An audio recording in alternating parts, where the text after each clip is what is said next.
on all radio shows broadcast on KYOK are entirely those of the hosts, guests, and callers who are entirely responsible for all show content and do not in any way reflect the opinions of KYOK Radio, its sponsors, staff, or management. When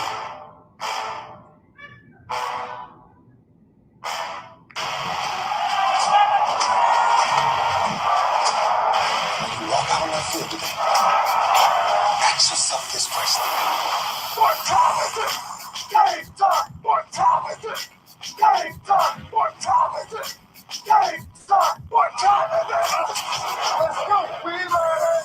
We learn it! We learn it! We learn it! I'm going to the house! I'm going to the house! When I step on the field, I send one message. This is what it feels like. This is what it feels like. Ball is getting hit. That's it. It's gonna be football now. What time is it? Game time. What time is it? Game time. What time is it? Game time. What time is it? Let's hunt now.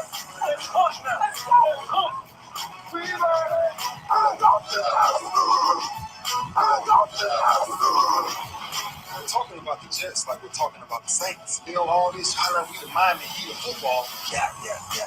But the bottom line is you got to buckle up with chin straps. It's embarrassing. Yeah. Don't disrespect the game like that. There's too much crying from him. He's a man. He can be a kid just like this. He's a man. You already make the big money. He's a man. I'm glad when you step on the field, man. That's who I did. When I step on the field, I send one message. This is what it feels like. Oh, my bad. You had to work in my world. What time is it? Game time. What time is it? Game time. What time is it? Game time. What time is it? Oh, let's go. Let's go, by God, let's go. We learn it. I'm going to the house. It's a wrap.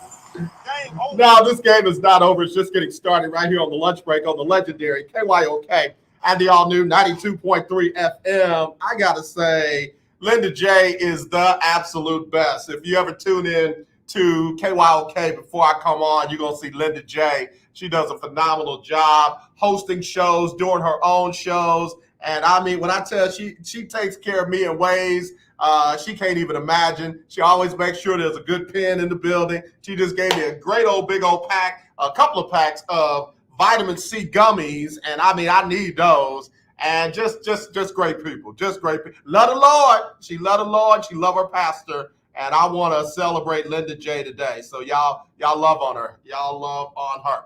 All right, listen, it's Throwback Thursday.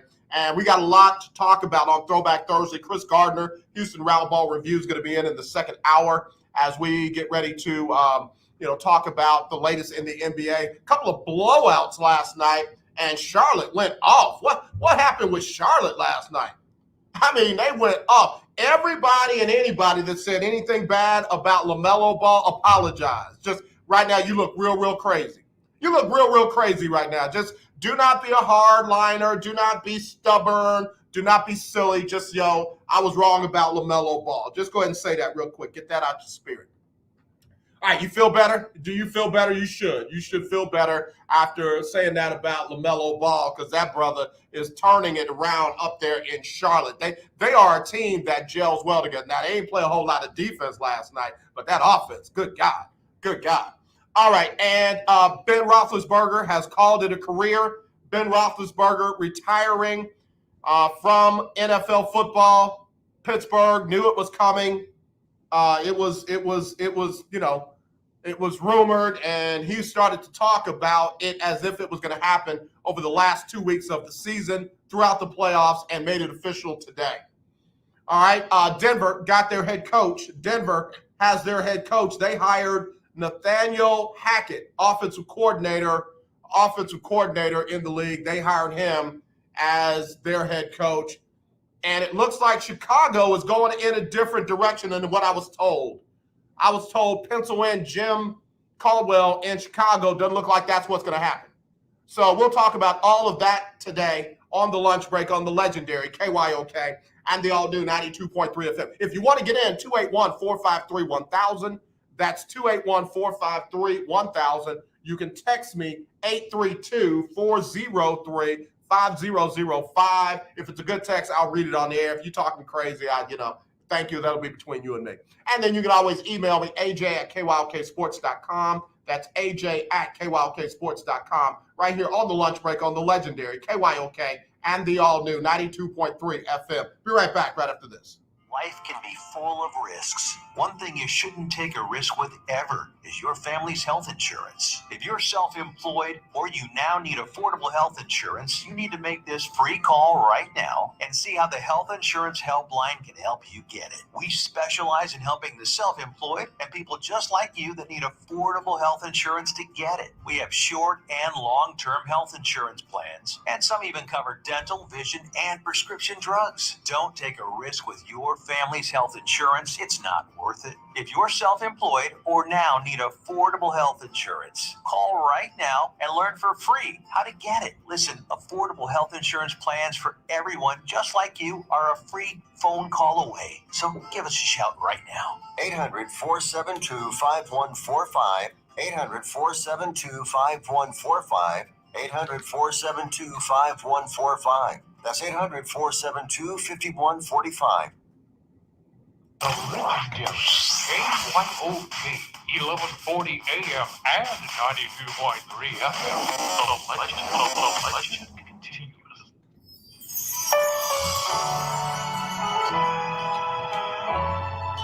I am Jacqueline Carr, and here is your winning strategy.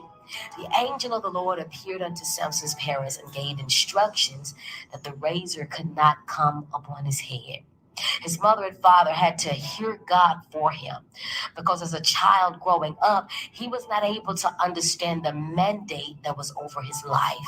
So with his parents hearing God for him, he could walk in much power and strength. He could do things easily. He could beat anyone as long as he was focused. He could not be defeated. So the enemy knows that if you stay focused, you will not face too many obstacles that you can't overcome. So he tries to send distractions to take your mind off of being obedient, saved, living right. But I want you to emphasize that the reason you cannot do like others is because you have to protect your anointing. This is Whitney, and you're listening to The Lunch Break on KYOK. Thank you, Whitney. Got it right here on the lunch break on the legendary KYOK and the all-new 92.3 FM, streaming live, kyokradio.org. Man, that's your Caitlin Carr. I really enjoyed that. I mean, she talking about staying focused. I like that. And, of course, with everything going on in the NFL, a lot of folks have to stay focused. Again, the Chicago Bears decided to go with Matt Eberflus from the Colts, former Colts defensive coordinator, got the head gig in Chicago. That was a job that I really thought Jim Caldwell would be in. I sincerely hope Caldwell gets a job this cycle. I really do. So again, you got let's do the deal. Nathaniel Hackett on his way to Denver, and Eberflus on his way to Chicago. Hackett, offensive coordinator. Hackett was the offensive coordinator for the Green Bay Packers. And there's a lot of questions around, was he the mastermind behind that offense? Was it Matt LaFleur? Or was it just the ability of the quarterback there in Green Bay? And I'm trying not to say his name because I don't need any of the focus this weekend to be on him. So congratulations to Hackett. Congratulations to Eberflus. Both of them, I want to do a good job. I really do. I don't want folks to think that because I am for minority candidates to get these head coaching jobs and general manager jobs, I'm not going to be supportive of others who get the job. Now, there are some that I'm sorry, as if we talk about doing what needs to do to earn those jobs and to be in position to get those jobs, you cannot tell me Cliff Kingsbury did what he needed to do to earn a spot you cannot tell me that if they hire Josh McCown, he has done what he needed to do. Last year, he reportedly turned down an assistant head coach position with the Houston Texans. What did he do after that? Did he go out and get a coordinator position at a college or at with another pro team? Did he become an assistant in any kind of capacity? No, he didn't do that. So I'm not going to be rooting for guys who don't do the work and put in the dues, pay the dues, and put in the work to get these coveted jobs. There's only 32 of them in the NFL. Only 32 of them. So I'm not going to waste my time rooting for a guy who didn't even take the time to put in the work. Eberflus put in the work. Hackett has put in the work. Jim Caldwell shouldn't even be in this discussion. Jim Caldwell should be hired in the NFL. He should be. I got a deal from Willie Gibson. Let me pull that up real quick. Willie Gibson saw a report by, let me see who this is. Chris Porter. Let me see who Chris Porter is real quick. Chris Porter with Team Sideline. Chris Porter with Team Sideline down there in Jacksonville, Florida, says sources tell him that Byron Leftwich is the Jaguars' pick, but the holdup is over who will have control of the roster. Leftwich wants Trent Baalke out and the Jaguars to hire Adrian Wilson, who is the vice president of pro scouting with the Cardinals. So still some work to be done there. Still some work to be done there. That should be Byron Leftwich's job. That should be Byron Leftwich's job. So we'll see. We'll see. We'll see. Obviously, a lot of eyes on Pittsburgh. Who's going to be the replacement for Ben Roethlisberger? You know, some of the major networks have already put out there who should be the replacements for Ben Roethlisberger. Brian DiArdo, who I like, Brian DiArdo said these are the leading candidates for Pittsburgh. The quarterback in Green Bay. Number one, the quarterback in Green Bay. Obviously, he can walk away from the team and from his contract at the end of the season, which is officially over right now. Number two, DiArdo says Kenny Pickett, quarterback out of University of Pittsburgh. I don't know if Pickett is ready to come in and bear that weight. I'm sorry. I'm not downplaying Kenny Pickett, good college career, but man, I don't know. I feel like Kenny Pickett has a better chance to be Zach Wilson than he has to be Ben Roethlisberger when Roethlisberger came out of Ball State. I do. I feel like that might be just a little bit too much for Pickett. I could be wrong, but I doubt it. Number three on DiArdo's list, Russell Wilson. Man, please let that happen. I want Russell Wilson in black and yellow or black and gold. Either one. That's number three. Number four, Matt Corral. Same thing as I said about Pickett, especially with Corral coming off of the injury that he suffered playing in a bowl game trying to prove Kirk Herbstreit right. If Kirk Herbstreit didn't paying Corral's medical bills, shame on him. And yeah, I'm being a little petty. I am being a little petty. At least I call mine. Malik Willis, the quarterback out of Liberty again, man. I don't see a rookie going into Pittsburgh and carrying them to where Pittsburgh wants to go. If this was the Jets, if this was the Patriots, if this was, Jacksonville, different situation. I threw the Patriots in there because the Patriots found out the hard way that a rookie out of that past, the rookie that they had could only take them so far. What they didn't do with Mac Jones over the season was develop him into a well-rounded quarterback. He was very good at what he did well, but not so good at the things that they needed to do come playoff football. And that, I think, would be the same situation if they bring in a Pickett, if they bring in a Corral, if they bring in a Malik Willis, that situation. All right, Diardo just lost me. Diardo just lost me because at number 6, he said that they need to go with Mason Rudolph. That is just not the answer. And I'm learning this myself. A lot of times when we root for these backup quarterbacks, like, why is he not starting? Why are they not giving him a fair chance? Obviously, the team is seeing something in the practices that we don't see, and the drills and the workouts that tell them this is not our guy. I'm sorry. I don't think the replacement for Ben Roethlisberger is in the building. And that's Dwayne Haskins, that's Joshua Hobbs, and that's, the guy that I can't ever say his name without calling him a name. He ain't it. Rudolph the Red-Nosed Reindeer, Rudolph the Redneck Reindeer is not it. Carson Strong, same thing. He's not it. Yeah, Diardo, good article, bad list. Good article, bad list.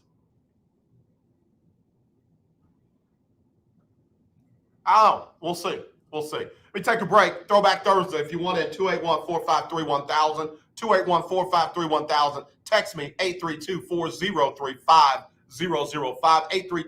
832-403-5005. Email aj@kyoksports.com. Be right back right after this. Pastors, beware. You have the right to remain silent, and you better make sure you do.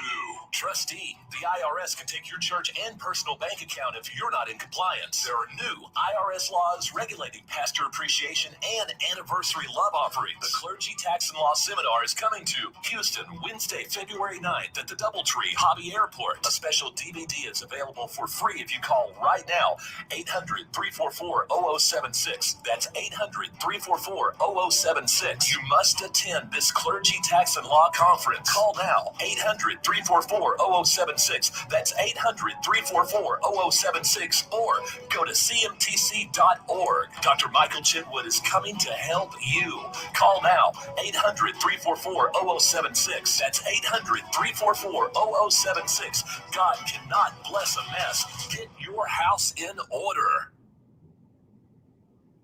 Are you looking to start a business? From side hustles to major business opportunity? Franchise 123 connects franchise buyers with sellers. And we have over 4,000 franchises for you to choose from. In one simple 30-second call, our live agents will sign you up to the platform. This is not a hard sales call either. We give you free access to our database. Yes, free access, no cost. We are the largest online franchise database in the world. You can find 95% of all businesses. Buying a franchise doesn't have to be complicated. We make it easy. And right now, some have no startup fees. You can turn your special skill into a franchise business or go full scale with all the top franchise businesses in the world. Sign up with Franchise 123 now and get your free guide to franchise success now. Call 800-419-5344, 800-419-5344, or text Franchise 123 to 63566. Text Franchise 123 to 63566.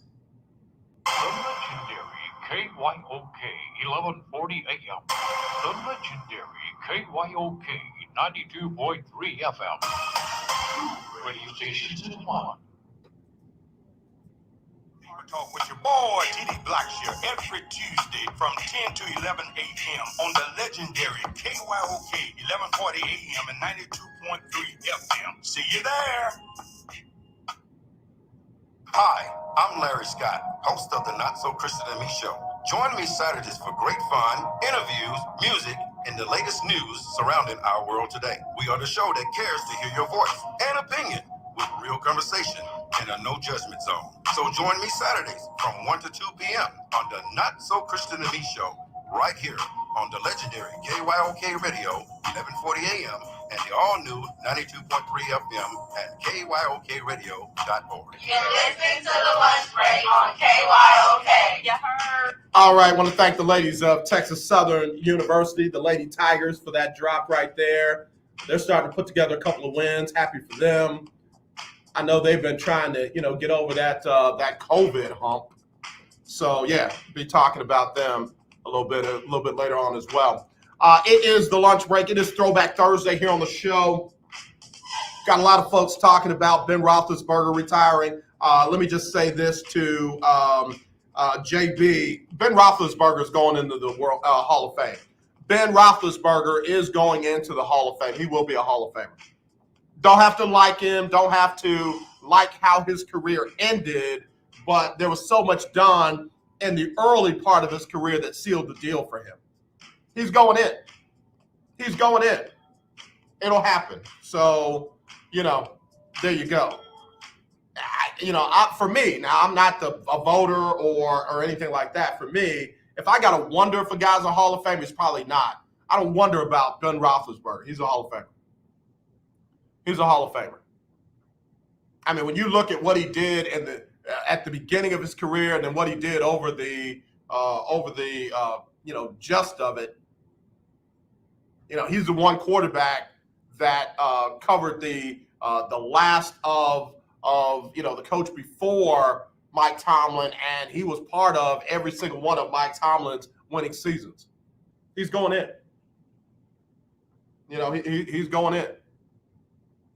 So that's that. Now they've got to find a suitable replacement. You can replace him with anybody, but you got to find a suitable replacement.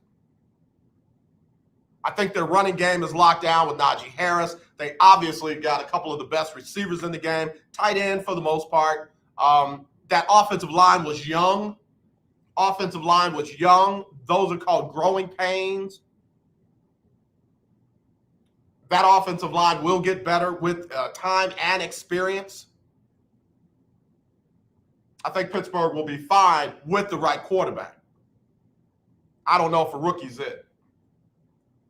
I don't know if a rookie is it. There's some interesting names out there. We've already talked about some of the quarterbacks that may be on the move. There's some interesting names of veteran seasoned quarterbacks. Hello, you're live on a lunch break. Who's this? My brother, how you doing? Happy New Year to you. Same to you. Happy New Year to you too. So let's go down that veteran list that you're talking about in regards that would be, in your opinion, you've given all of the some of the college prospects, and so who's the veteran list that you have? Let's see what I got. Same thing you got. Well, I'm going to go number one on my list, and I read Diardo's list from CBS Sports. Number one on my list is Russell Wilson. I mean, you find out what you got to do to get him out of Seattle. And, by the way, if you believe all the reports, he wants out of Seattle. I don't know if he and Sierra can make it do what it do in Pittsburgh, but, I would definitely make a serious push, number one, for Russell Wilson. Okay. Number two, I'll go with you on that. Who you got for number two? Guy up in Green Bay. I don't need to call his name. I believe that Mike Tomlin has the kind of personality that wouldn't put up with too much of that nonsense. Like, you're not going to do that here. I know that front office is not going to allow him to do in Pittsburgh what he did, what he's doing and has done up there in Green Bay. And I think it would be good for him. If he doesn't realize that he needs to be thinking about his legacy after the game, because, his play on the field speaks for itself. It is not as glowing as he thinks it is because his playoff record is a little shoddy. But, his legacy after football is in question right now because of his behavior. So I think he would be a real good number two option. Well, let's hark before I get to your number three. In regards to that particular individual whose name shall remain anonymous, he's looking at the fact he's 38 years old. Now, you're making an initial transition, of course, and I do agree with you that Tomlin will not tolerate one thing about him. Him and that organization will not tolerate the things that transpired. They went through enough that they tolerated with Big Ben. With Big Ben, Antonio Brown, Le'Veon Bell. So, they know how to handle that kind of drama. Exactly. And so, the only thing that saved Big Ben in regards to that when his allegation and his scandal took place was the fact that he did not discredit the organization. Right. So, and of course they honored him. They continue to honor him by allowing him to play in that regards for that. Right. But now we're talking about this particular individual that shall remain anonymous. I would, if he goes in there with that, I feel that that's not gonna. Him and Tomlin are gonna clash. Yep. I mean, because the way that Tomlin runs that ship, he runs it, with a fine tooth comb. And I give you an example when Tomlin is a no nonsense guy, because when the statement was made about him leaving the organization, going to college, yep. he was very straightforward and said, "I'm not leaving." We saw the interview. I'm not going to university. Yeah, he shut that down the way you're supposed to shut that down. Yeah. Yeah, he shut it down, and where it was no brainer. I mean, hey, we're not going to discuss. This is you can out that out, and guess what? There was no more discussion about it. Right. Yep. So him coming there is going to be a clash. So who's your third? I'm sorry. This one's kind of a stretch, but I'm going to go ahead and say it. Keep an eye on Jameis Winston. Keep an eye on Jameis Winston based on who they bring in at head coach and what that person's interest is in Jameis Winston. We know Taysom Hill is not going anywhere, and we also know that Jameis Winston can play and looks like he has fixed whatever was wrong down there in Tampa. Jameis Winston would be a good transition from the kind of quarterback that Ben Roethlisberger was to what they're looking to do. They're looking for more mobility. They're not looking for somebody who's got to be stationary in that pocket. And Jameis Winston can do a lot of things on the move. I like that. And I'm in full agreement with that, because not only those things that you just mentioned, but one thing about Jameis needs somebody to kind of nurture him. Yep. He has been, he's a good leader, but he just has not had, even in Tampa, he did not have the nurturing that he necessarily needed in order to become the quarterback that he was destined to be coming out of Florida State. And so when you look at that, sometimes, and I heard Cris Carter make a statement when he talked about your boy that came in Minnesota from Marshall. Come on, help me. He's a commentator now on ESPN. Gosh, I can't think of the boy's name. Anyway. Oh, you're talking about Randy. You're talking about Randy Moss. Yeah. Randy Moss. Randy Moss came in. Sometimes a rookie needs a veteran to kind of take them up under their wings and kind of show them the ropes. Right. Nobody really showed Jameis Winston the ropes. Right. Jameis is very accurate. He's a good quarterback. He just needs that big brother. That's what I should say. Yep. He needs that big brother, and I think he would receive that, from someone like Tomlin, because I think they would work well together. Now, his mind is going to, and I'm throwing this one from way out in left field. I really feel in the same following in Winston's footsteps, if he gets released from everything, I believe that Sean would do a good job in Pittsburgh. Yeah, go ahead. Go ahead. No, you go ahead. No, you go ahead. All right. I think the issue with Deshaun in Pittsburgh is they're not that kind of organization. Pittsburgh is not the organization that's going to put themselves in a gray area with their fan base. They're not going to do that. They're just not going to do that. Well, I mean, but they did it before. With who? With Ben. Okay, so this you and me talking. Ain't nobody else listening. There's a big difference between. I understand what the difference is. Yeah. The rules are different. The rules are different. I understand. I'm reading. Trust me, I'm in between the fine lines with you. But the thing is, I believe. Now, this is my call. Now, again, this you and I talking. I believe if Tomlin gets that ear, he'll take that shot. But it has to be Tomlin's call to management to say, this is who I want. Now, I say that, now hear me out. I say that based upon, Deshaun is 26. So you're looking at a little bit of longevity there. Because he can be rebuilt. I mean, we go back to the same thing. Now, and hear me out. I'm going to say thank you, somebody, but thank you. This is the same guy that gave Michael Vick another shot. Who did? Tomlin. Yeah, but by the time that that Vic got to Pittsburgh, Vic the initial wave and blowback and all that had already been bared by Philadelphia. So for me, it's not the same. And I'm just sitting there, as you were talking, I'm sitting there thinking, it's going to take a bigger market or a more diverse market than Pittsburgh. Pittsburgh is the end-all, be-all in that city, the football team. Number two is probably hockey over baseball. Blue collar, it's a different market. It's going to need to be an Atlanta, a Miami, maybe an LA, and none of the LA teams, would probably take a shot. Because they've got so much else going on. People will say, oh, you shouldn't do that. And then they'll go off to 58 other things. It's almost like they will forget to be mad and they will forget to protest because they got so much else going on.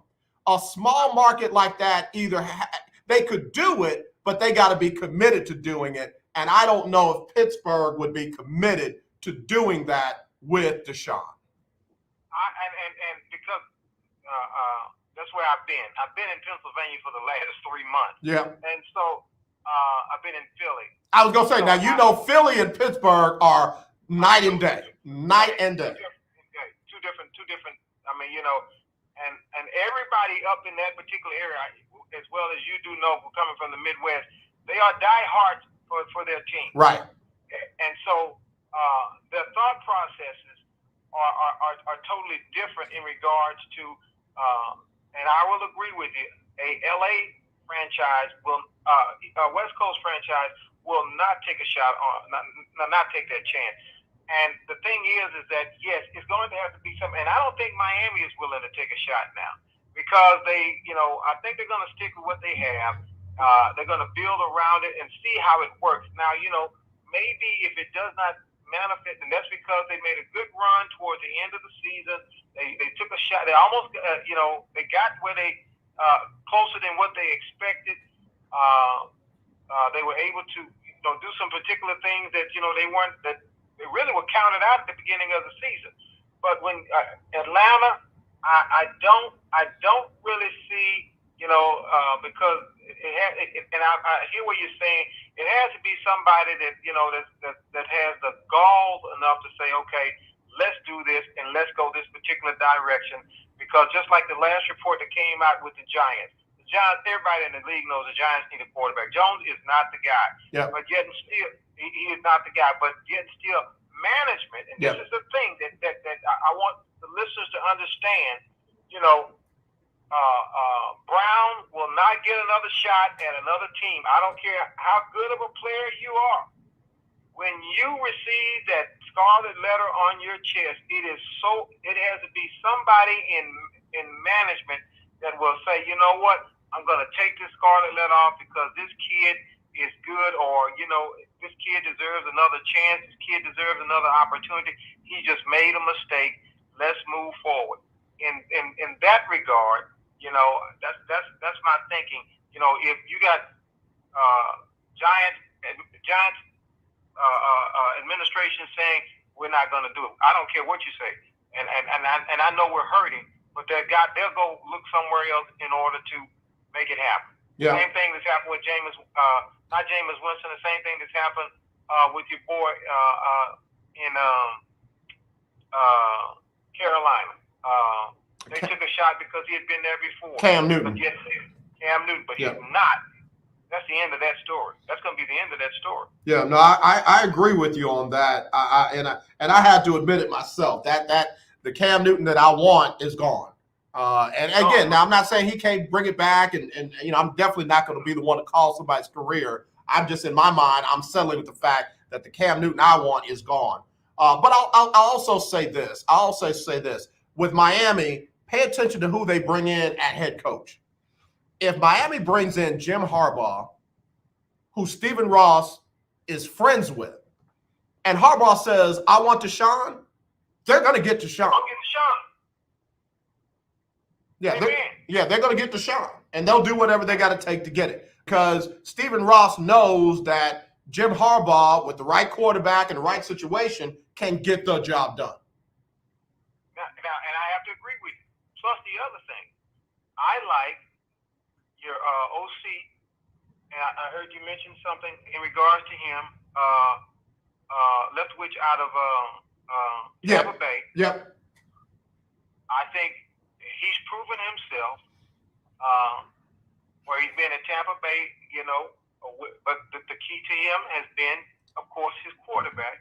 And that makes everybody, and I hate to admit it, because I'm not saying that he's not because I'm not a big fan, but I have to give the man credit. He can make it at 45. He still has the ability to make it happen. Great. So I believe that Brian has an opportunity to go and be a good head coach. Caldwell, you mentioned earlier about Caldwell. I think Jim Caldwell still deserves an opportunity at some job. Now, and even though you haven't mentioned anything about him, because I know that was on Tuesday, but yet and still, the worst thing, and I'm going to say this because I got a question I need to ask you right quick. The worst thing is the fact of the dragging that the organization here in Houston is doing in regards to replacing Cully. And all Cully was a patsy. He was just put in a place. They knew beyond a reasonable shadow of a doubt that Cully would not be able to lead that franchise the way that they wanted to do because of everything that was going on this particular year. In other words, I hate to say it, and may beat me off on that, but he was a Lee Harvey Oswald. That's all he was. He was just a patsy. Yeah, no, I think the Texans organization firing David Culley said more about them than it did about him. I agree. I do, and they can spin it. They can leak whatever they want to leak. They can try to control the narrative. It said more about Nick Caserio and Jack Easterby and Cal McNair than it did at all about David Culley. In the media, around here, we lack diversity, we lack clarity, we lack, open-mindedness here in the fourth, arguably one of the third largest markets in the country. And, they just keep telling the same story over again. I'm sorry, just because you keep telling me the same thing over and over again doesn't mean I'm dumb enough to believe it. David Culley was not the problem. David Culley was not brought in to be the answer. David Culley was brought in to appease Deshaun and possibly get him to decide to stay. And when he decided to stay and the season went the way it went, they had no need for their fall guy, their patsy, any longer. Exactly, and that's all he was. I mean, it's like a chess game. I mean, he had so many pawns on the table, on the board. It was to the point that which one do you move in order to make this one particular thing happen? Right. And of course, it did not happen. Now you got all these prospects that are out there. Now, if it was my choice and my decision, I would talk with Sean Payton. So, I've heard that several times. And let me just say this. Sean Payton is definitely highly coveted, but Sean Payton also knows who he is and what he brings to the table. So Sean Payton can do what I want the Jim Caldwells to do and what I want the Eric Bieniemys to do and the Byron Leftwiches to do, to weigh your options. Don't just take a job because a job is available. Sean Payton does not have to put himself in a position to come and fight lesser experienced people like Jack Easterby, like Nick Caserio, and like Cal McNair for the ability, the power, and the authority to do what it is that he knows he can do wherever he goes. Sean Payton will never come to Houston because they will never give him the opportunity to be who he knows he can be. And if you're not, and to piggyback on that, because Sean, you gave a previous coach whose name shall remain anonymous. Yep. The authority. Right. That you would not give anybody else. Right. And he made bonehead decisions. All throughout. Just like he did. And he showed his boneheadedness this past national championship. Yep. I mean, so you have to, and see, I'm gonna tell you the reason why I like Sean, because I believe somebody has to come in who has enough those names that you just mentioned that have enough gall in them and enough backbone in them. That's the word I'm looking for, to say to management, look, if you want a championship team, this is your 20-something, 23rd, 21st year of being in existence. If you want a championship team, this is what I need to happen. Right. This is what I need.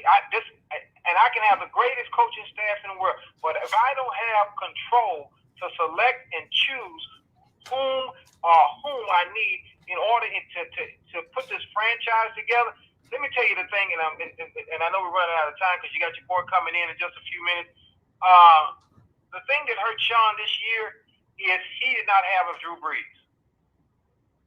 And with go ahead. With no leadership, but AJ, with no leadership on that field, you know, that turns everything around, because you're up in awe at the beginning of the season in regards to the fact about, hey, who you gonna have at quarterback? So you don't have a leader. And let me prove my point right quick, and then you can bash me about it or agree with me, whatever. What turned Tampa Bay around this past Sunday against the Rams was that boy that led them at quarterback. Look, they were down in the third quarter, but he goes in and and I don't know what he said in that huddle, but it turned that whole team around. Yeah, no, I agree with you. Drew Brees was like a coach on the field, and that's why I said Sean Payton did one of the best coaching jobs of his career. Went down to his fourth-string quarterback, used more starters than any team has ever used in NFL history, and still got his team to 9-8 and a game away from the playoffs. Sean Payton deserves serious Coach of the Year consideration because of what he did in New Orleans this year. I wasn't going to argue with you. I wasn't going to disagree with you. Yeah, and so even in that regard, but he and sometimes you come to the point in the place where you just have to wash your hands and just walk away. Yeah.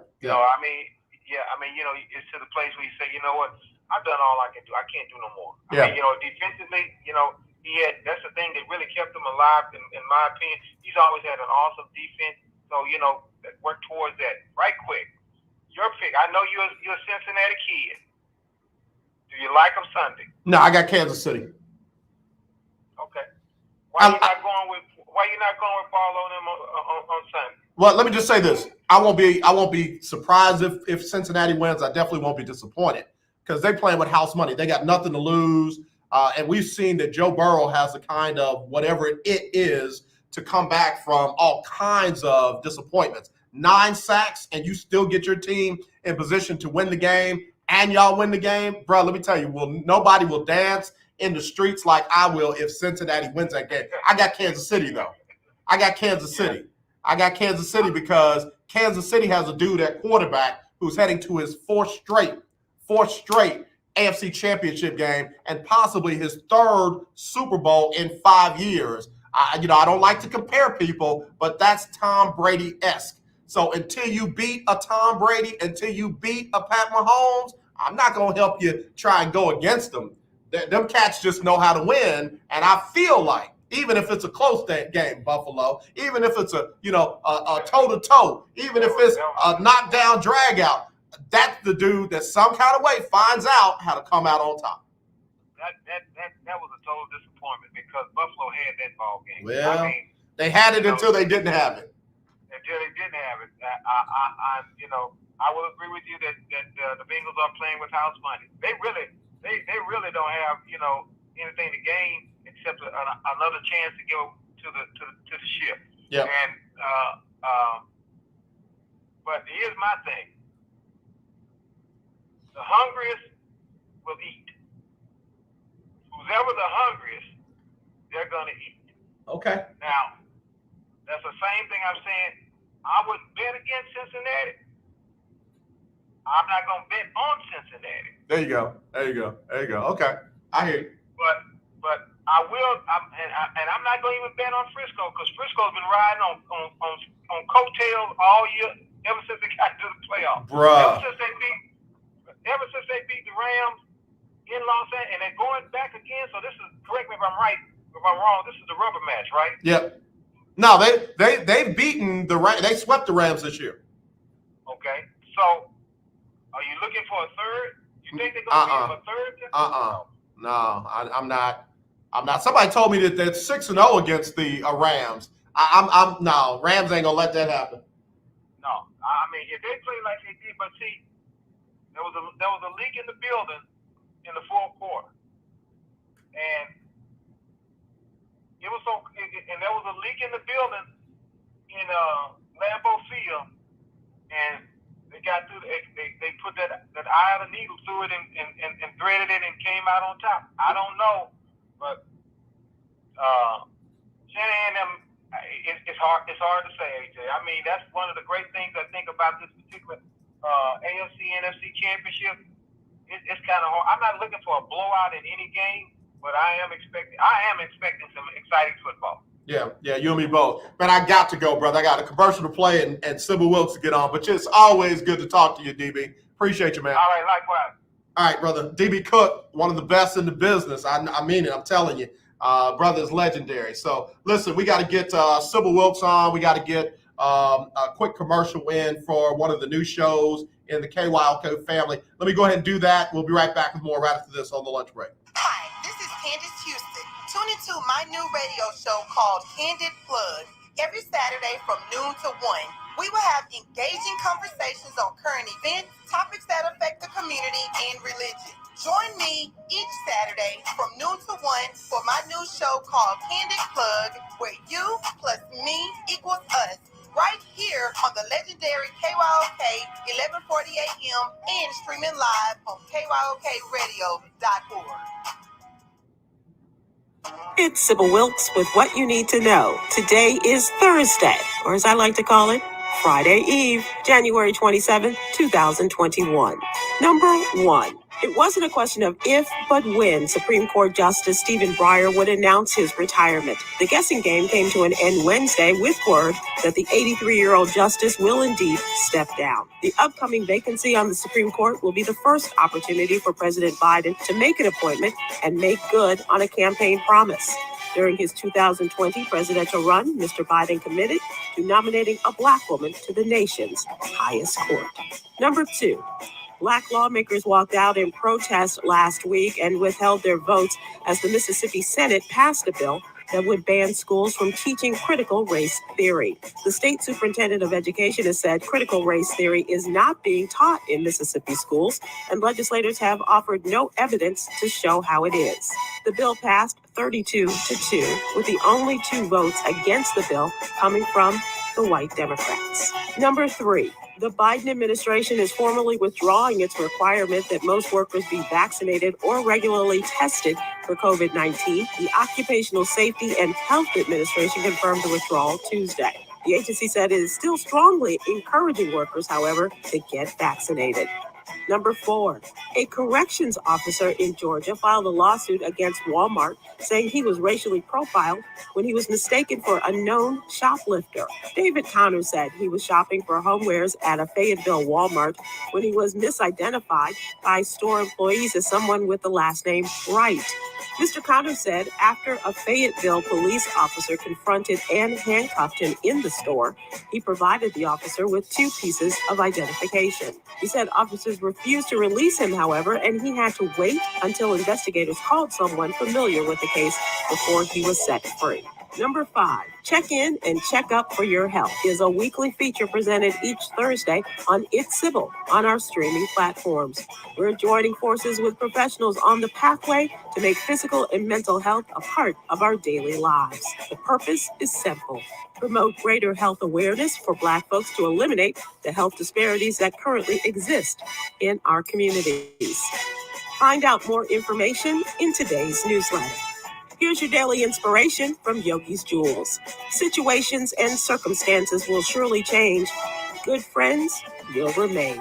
Join me today live on YouTube and Facebook at 7 p.m. Eastern, 6 p.m. Central for a special episode of Check In and Check Up with guest Dr. Kimberly J. Hatchett. Dr. Kim is a double board certified neurologist and healthcare advocate. Get your questions ready. Thank you to our What You Need to Know partners, Alpha Kappa Alpha Sorority Incorporated and the American Heart Association. To subscribe to my free daily newsletter, please visit SybylWilkes.com. Be informed, be empowered. All right, thank you very much there, Sybil Wilkes, and thank you for what we need to know today. All right, let me get some birthdays in real quick. Happy birthday to a friend of mine by the name of Yolanda Taylor. Yolanda is just a phenomenal young lady from Forest Park High School. Yolanda, God bless you. And then happy birthday to a young lady that goes by one name, Felicia. Happy birthday, Felicia. I hope you have many, many more. Celebrity birthdays for today. The man that really started it all back in 1894, Fritz Pollard, African-American football star in what was then known as the NFL. We've said his name, or at least their family name, many times already in the show. Art Rooney, the NFL Pittsburgh Steelers team owner and founder, was born on this day back in 1901. He passed away in 1988. And then one of the guys that I was just enamored with as a young kid, watching him do his thing, is Billy White Shoes Johnson. He was a returner that just every time he scored a touchdown, he got those legs wiggling. He was born on this day in 1952. Chris Collinsworth, who, I don't know, some like him, some don't. I respect him because he played football in Cincinnati. He was born on this day in 1959. And Matt Stover used to kick for the Cleveland Browns and the Baltimore Ravens, was born on this day in 1968. Come on, Usher. Oh, go shawty, it's your birthday. Ooh, it's your birthday. Go shawty, it's your birthday. Today's your day. Happy birthday to you. Happy birthday. Happy birthday to everybody celebrating a birthday today or an anniversary. We pray you have many, many, many more. If you've got a birthday or an anniversary that I didn't cover today, you got time to get it to me. 281-453-1000. That's 281-453-1000. I know CJ is traveling to celebrate her daughter's birthday. CJ, I don't have that date. So give me the date of your daughter's birthday so we can celebrate her. But again, happy birthday to everybody, an anniversary celebrated on January 27th. All right, let's get ready to put the first hour on the books and get the second hour underway right here on the legendary KYOK. 1140 AM, KYOK Conroe, and 92.3 FM, K222CX Houston. The views and opinions expressed on all radio shows broadcast on KYOK are entirely those of the hosts, guests, and callers who are entirely responsible for all show content and do not in any way reflect the opinions of KYOK Radio, its sponsors, staff, or management.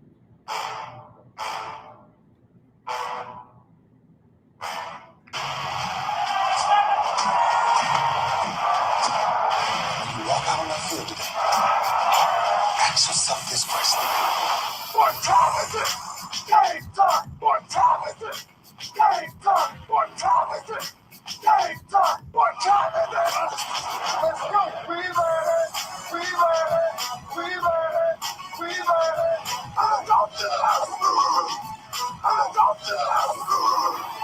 When I step on the field, I send one message. This is what it feels like. This is what it feels like. Football is getting hit. That's it. It's gonna be football now. What time is it? Game time. What time is it? Game time. What time is it? Game time. What time is it? Let's hunt now. Let's hunt now. Let's go. Let's hunt. We ready. I'm going to the house. I'm going to the house. We're talking about the Jets like we're talking about the Saints. You know, all this trying to be the Miami Heat of football. Yeah. The bottom line is you got to buckle up with chin straps. It's embarrassing. Yeah. Don't disrespect the game like that. There's so much crying from him. He's a man. He can be hit just like us. He's a man. Go hard to make the big money. He's a man. When you step on the field, man, guess who I did? When I step on the field, I send one message. This is what it feels like. Oh, my bad. You ain't gonna work in my world. What time is it?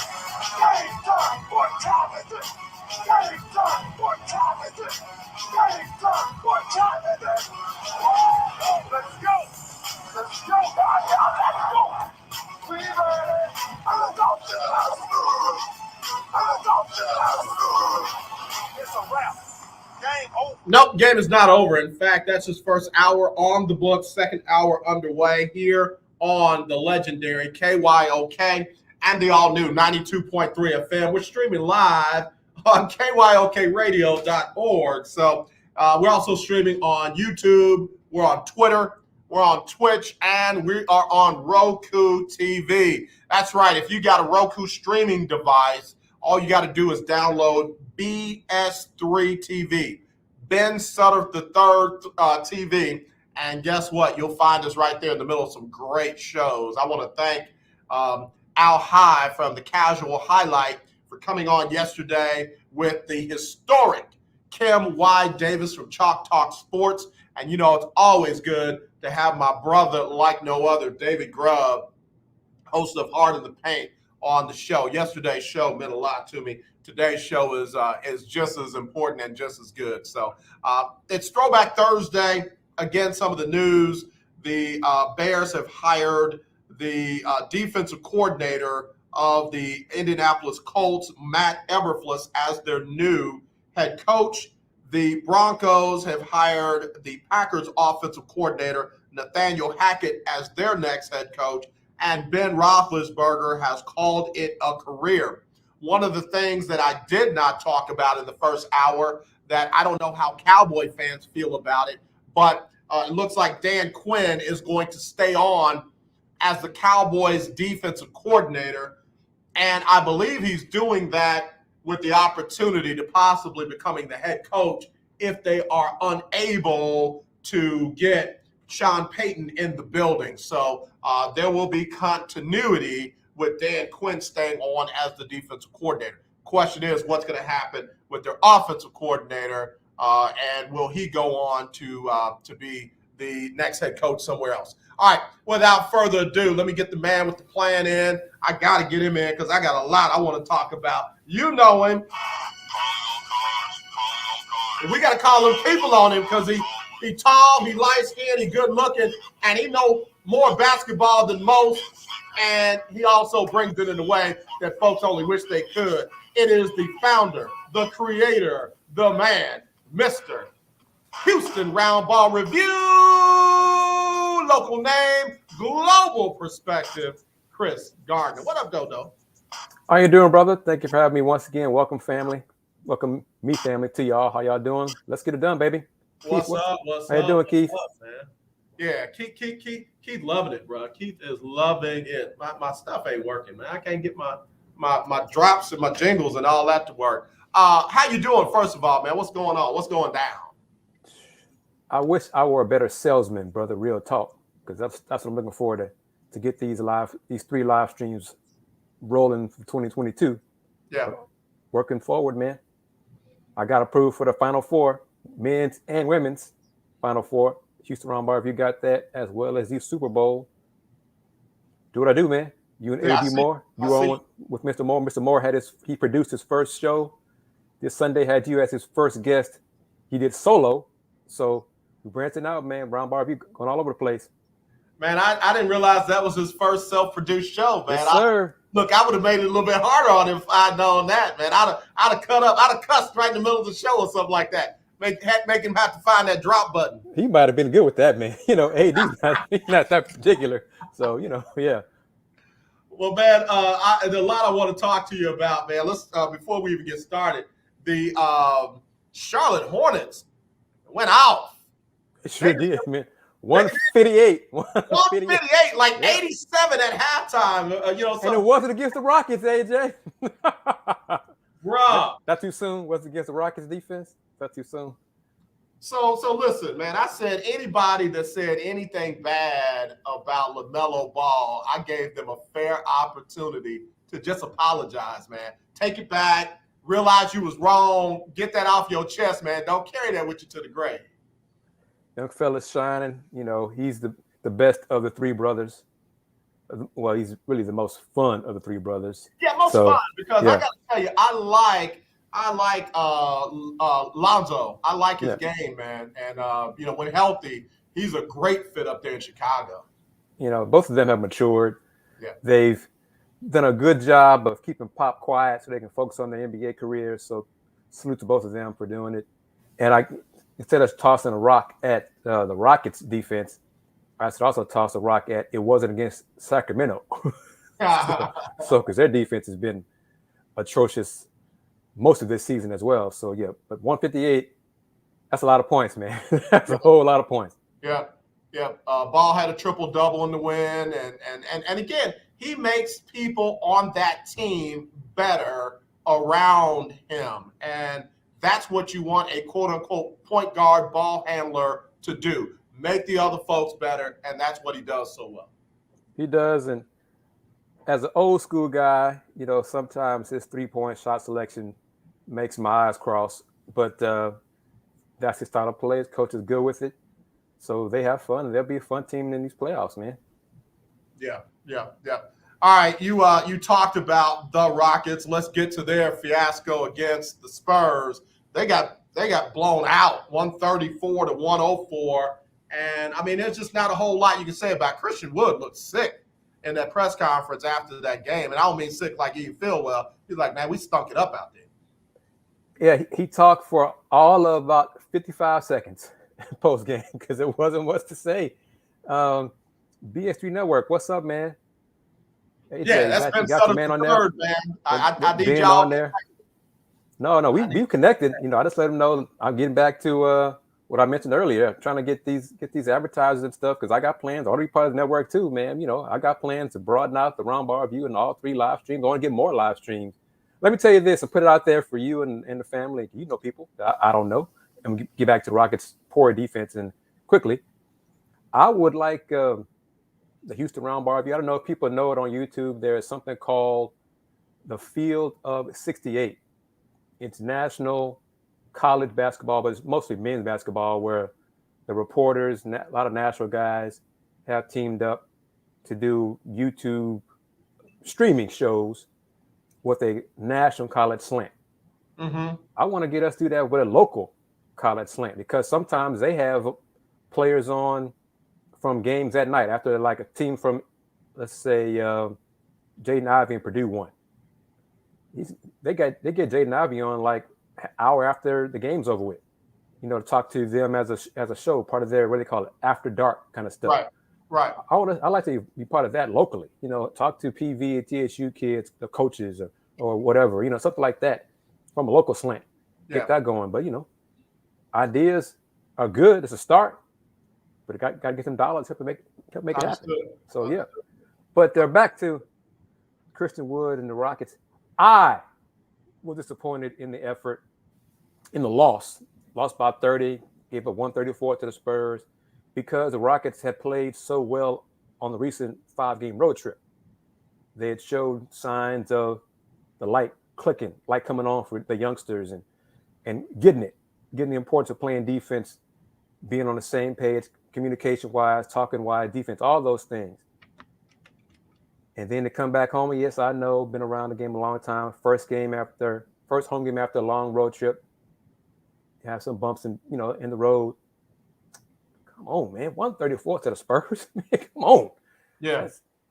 That was disappointing to me. Yeah. Coach Silas, being the lifer coach he was, he talked it up more to the first home game after a lengthy road trip. It just disappointed me in the performance and the defense. Look, they went back to their bad habits, and and they've had practice time, so far between the game against the Warriors and the game against the Spurs. They had time to practice in town. What y'all forget? What didn't y'all do? What didn't click for y'all? Yeah. To lay such a big egg against the Spurs, and don't say it against the Spurs. But the Rockets, they played well for 6 minutes. And then after that, Spurs did whatever they wanted to against the Rockets. Yeah. Kris, we got to take a quick break. We'll come back and finish that conversation about the Rockets. We'll answer Keith's question. What's your take on the Longhorns men's basketball team? I had an article that I forwarded over to Longhorn Keith and Todd, and it basically said that the Longhorns cleared out Shaka Smart for the team to be better than they are now, but yet here we are. So we'll talk about all that. Houston Roundball review. Again, local name, global perspective right here on the lunch break. Get your questions up and ready. We'll talk about them right after this on the show. The Lockdown, KYOK, 1140 I'll be right back. AM and 92.3 FM.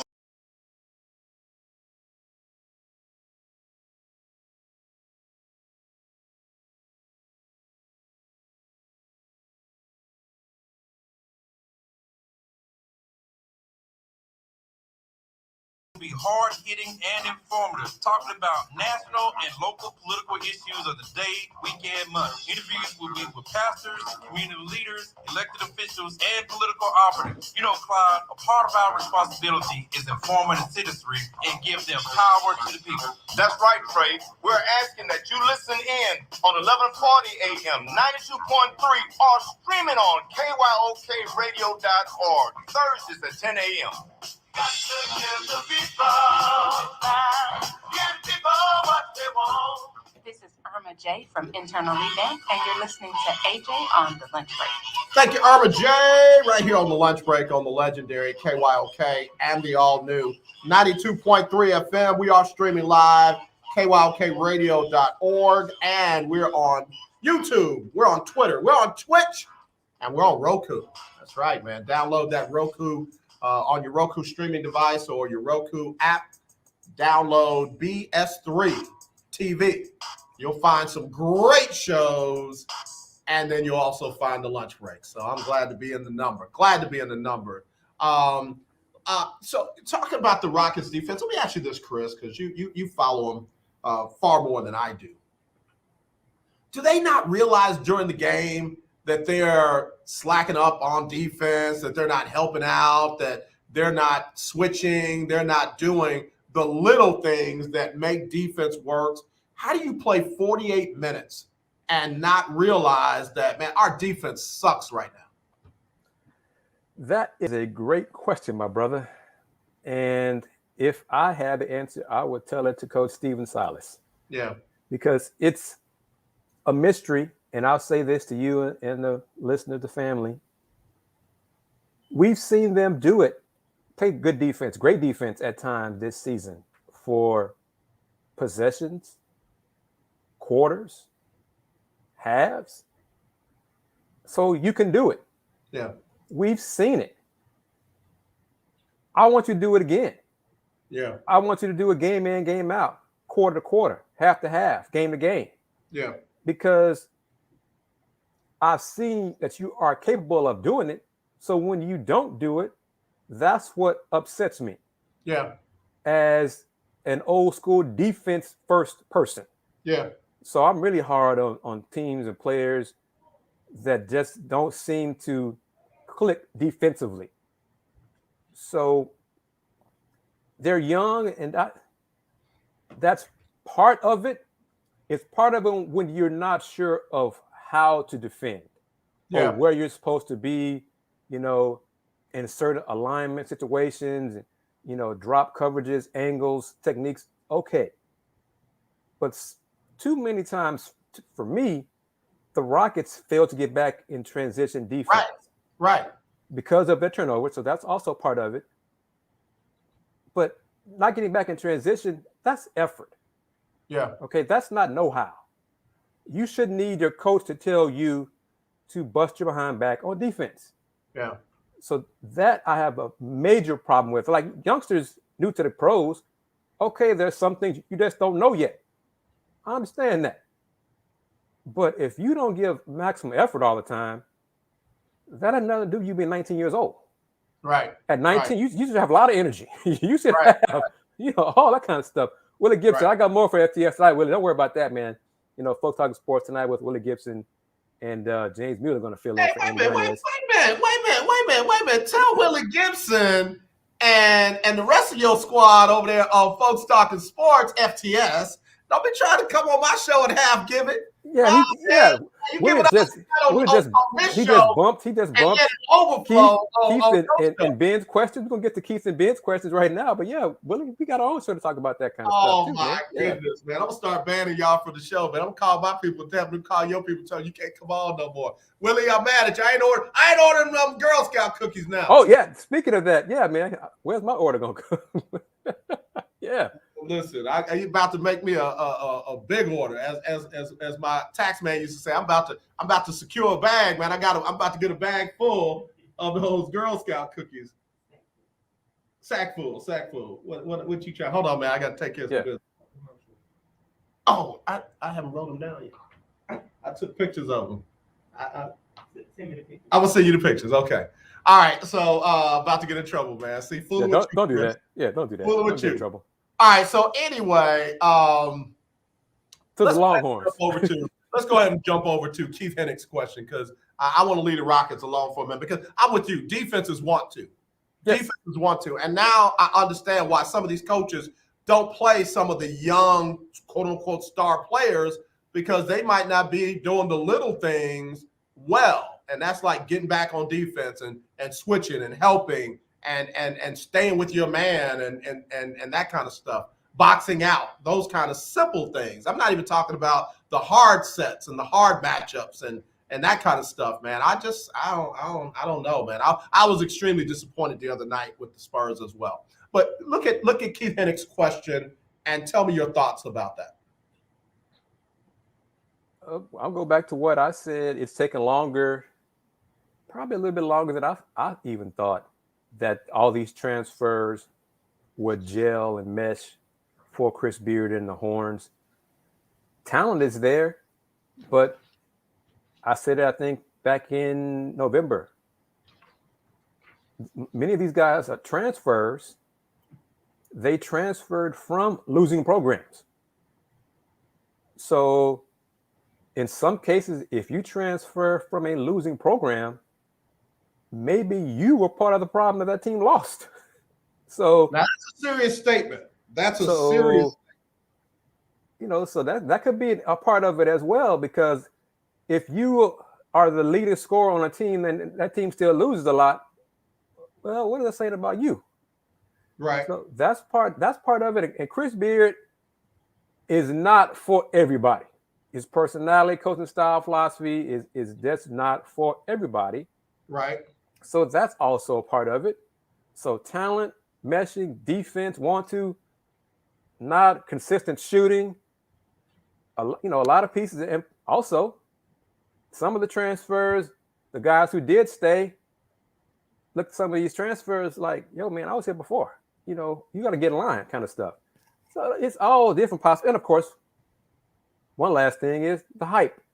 The Longhorn name, teams want to beat the Longhorns in whatever sport it is. And if you're not used to being a part of that animosity and bitterness that other teams are going to bring it against the Longhorns, you're going to have a problem. You're going to struggle against, some teams see Longhorns as the opponent. Oh, they got to play better. We're going to get hyped for this game. If they win nothing else, we're going to beat the Longhorns. Yeah. And some guys new to the program aren't used to that. Right. Yeah, some people don't understand the culture, and I think that's culture. Folks are going to give the Longhorns their best shot, and a lot of times folks are going to come out there and ain't scared of the Longhorns. Yes. They're not scared of them. They're not going to just back down because it's the Longhorns or it's Chris Beard or something like that. Hold on, somebody's calling in. Let me see who this is. Hello, you're live on the lunch break. Who's this?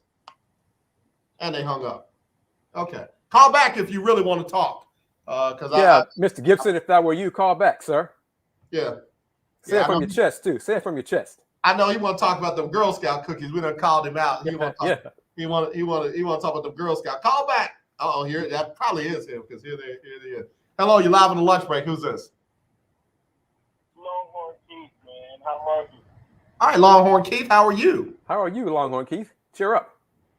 Man, I am good, fellas. I am real good. I wanted to chime in on my Longhorns. I didn't get a chance to text you back there, Jay, so I figured I'd call in while the basketball guru is on the call. So let me just say, to that article that was written, I completely disagree with it from the standpoint of, I think, when we look at coaches, don't get me wrong, I'm a Shaka Smart guy. I love Shaka Smart. I think Shaka Smart, I think it was a mutual agreement in which Shaka Smart said, look, I think it's best that we part ways as well as, as the AD, simply because Texas it's a toxic culture, right? And you cannot, and he had a nice long contract, so I don't think that CDC was going to pull from under him. Chris Del Conte, that is, the athletic director, was going to pull. I think he was probably getting some heat. But at the end of the day, what Chris Beard is, and with his program, with the transfer that he got versus where Shaka was, I think we're about what and what. I don't think anybody expected Chris Beard to come in this season other than maybe Todd to come in this season and, win a national championship with the amount of transfers you had. And I think, and that's not making any excuses, that's just facts. But I think over a long period of time, I think that he will bring a culture change, probably. The one thing that I loved about Shaka is you can always guarantee that he's going to get one of his guys is going to make a significant impact and be a great role player in the NBA, and he's always been a great recruiter. So, yeah, I don't see facts in that article. I see some a journalist trying to write what he believes is, an article that kind of highlights the deficiencies that I don't really think are there, to be honest. Real quick, Kris, I want you to go ahead and handle the rest of this conversation. I'm going to jump back in just a second. I got to take care of some business. But Longhorn. Okay, I'll just chime in with it. I think one issue, Keith, is because it's Texas, there were very high expectations from national media. That's why they had Longhorns top 10, 6 to 10 in the preseason rankings, without realizing it takes time for all these transfers to mesh, for all these transfers to adjust to Chris Beard. So Coach Beard probably did not agree with those preseason rankings of being top 10 between 6 and 10 this season, because he knew what he was working with and what he had to deal with to get the culture established that he wants at Texas. So that's part of it. So that's part of the University of Texas and national media putting too much expectations, the unrealistic expectations on them. So that part is, that's unavoidable. The Shaka issue, his style, it just did not agree with some of the Longhorn alums there. And I do agree more with you about it was just time, they just didn't fit. And it was really time for him to go to another university. He seems to be more comfortable at Marquette. Texas is happy with Chris Beard. So Shaka brought in the All-Americans, perceived All-Americans, and they just couldn't get over the hump tournament-wise. So it was really time for him to go. And I do think, in the end, it was a more mutual for both parties to go their separate ways. Yeah, and you brought up an excellent point, and then I want to ask you about something else that you just raised. So you brought up an excellent point in the fact that most of these transfers came from losing programs, and not a lot of people talk about that, right? And in basketball, I've never coached basketball other than my son's little league team, and I don't claim to know basketball at all. So I'm no expert in basketball other than just seeing guys, fall out or whatever. But one of the things that I find interesting in basketball is that people will get all gooey about a certain player, and basketball is still a team sport. And you mentioned the perceived quote unquote All-American status that Shaka was bringing in on some players, and the expectations were, they're really going to just And a lot of these guys didn't pan out that way. And for you, as someone who has obviously covered the game for as long as you have, AAU level all the way up to the pros, when you look at guys who quote unquote are these perceived All-Americans in reality, how many of these top, let's say, 25 players in the country, do you really say are guys that are going to be a difference maker on a college team, and more importantly, will make it to the next level? How many do you got? How many, just a rough estimate would you say are realistic guys that are kind of that real game changer? Probably no more than 10. Exactly. Yep. No more than 10. Probably 6 to 10 each year. Wow. And I love that, honestly, because I always say in basketball, again, I don't know the sport in terms of like finding a gym and a diamond in the rough or whatever, but I always find it interesting that we got this guy, and I go, man, but that guy didn't pan out. I'm wondering if it's the recruiting rankings or if it's just in basketball, guys are just not as as great as they, I guess, are projected to be. And wow, that's a really, really great analysis, because I never knew that. Let me jump in real quick, guys. I hate to do it. We got to take a quick break, but I want to come back to the discussion. I'm enjoying it. I'm smiling because Longhorn Keith, you totally different from Todd, man. I don't know if Todd is even serious half the time when he's talking up his team as if they can't do no wrong and as if they were just going to run through everybody. And I finally come to the understanding that the Big 12 is to college basketball what the SEC is to college football. And if you're going to run through the Big 12, you got to do more than just show up with a name and some transfers. That'll get you from one bus to the next. It won't necessarily get you to a championship. Take a quick break. We'll come back with Longhorn Keith and Kris Gardner, Houston Roundball Review. If you got questions as well, jump on 281-453-1000, text 832-403-5005, or email aj@kylksports.com. Pastors beware. You have the right to remain silent, and you better make sure you do. Trustee, the IRS can take your church and personal bank account if you're not in compliance. There are new IRS laws regulating pastor appreciation and anniversary love offering. The Clergy Tax and Law Seminar is coming to Houston Wednesday, February 9th at the Doubletree Hobby Airport. A special DVD is available for free if you call right now, 800-344-0076. That's 800-344-0076. You must attend this Clergy Tax and Law Conference. Call now, 800-344-0076. That's 800-344-0076, or go to cmtc.org. Dr. Michael Chitwood is coming to help you. Call now, 800-344-0076. That's 800-344-0076. God cannot bless a mess. Get your house in order. This is Tamara Forthat. Teddy Stevens with Chosen Hoops. And we're at KYOK at the lunch break with AJ Jones, the number one and only. Yeah. Hey, You should be here. All right, y'all. Back here on the lunch break on the legendary KYOK and the all-new 92.3 FM. Longhorn Keith talking about an article that someone wrote about the Longhorns cleared out Shaka Smart and brought in Chris Beard for them to be better than this, but yet here we are. So again, I want y'all to go ahead and finish your comments, your thoughts about this. Keith Hennig, Chris Beard is an acquired taste. I happen to like his style. I agree with your assessment, though, of the transfers. I do think that was a real good take on, what he's trying to put together. When those transfers were named, I was like, oh, wow, he got this guy, and he got that guy, and he got this coach, and he got that coach. And everybody just got real excited. But you know what? You got to blend this stuff up right, or you just got a bunch of ingredients in the bowl. Right. And back to, I want to touch on the McDonald's All-American, rankings issues, because I can I'll try to be brief on this, take it from two different sides. Some of the rankings are because of who you know, who the players know, who the coaches know of those players. So it's AAU, basically politics. That's part of it. And some, for example, and it's similar now on the girls' side. That's women's college basketball.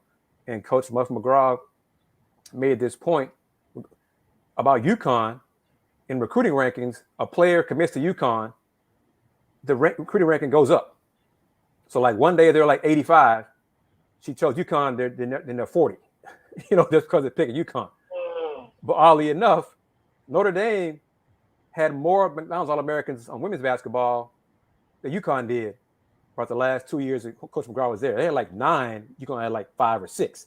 So she kind of walked that line there, straddled the fence for her argument. But politics is involved there. But thinking from a school perspective, and I'm going to talk from a U of H alum perspective now. Prior, Coach Sampson's first 7 years at U of H, we take 2 stars and make them into 4 stars or 5-star players. The alums are like, yeah, coach them up, coach. Great job, coach. You develop talent. Great job. Jarris Walker from IMG Academy was named a McDonald's All-American yesterday. U of H alums now, we got an All-American now. We got a 5-star. It's a huge deal now. We got 5-star coming to U of H. Well, hold up. For 7 years, y'all were good about 2 stars being developed into 5 stars. Now you got a 5-star. It's important what team players are ranked now. Oh, so it depends on who the school is who gets the 5-star, doesn't it? Okay. Right. Real quick, Longhorn, Keith, and Kris. These next 5 games for UT are Saturday against number 18 Tennessee in Austin, at number 13 Texas Tech Tuesday, home versus number 23 Iowa State Saturday, home versus number 5 Kansas Monday, at number 4 Baylor on February the 12th. Bruh, who made that schedule? 15-5 right now. That's the Big 12, though, AJ. It could be 15-10 after these next 5 games. I think they'll win at least 2 of those 5. Go ahead, Longhorn Keith. Yeah.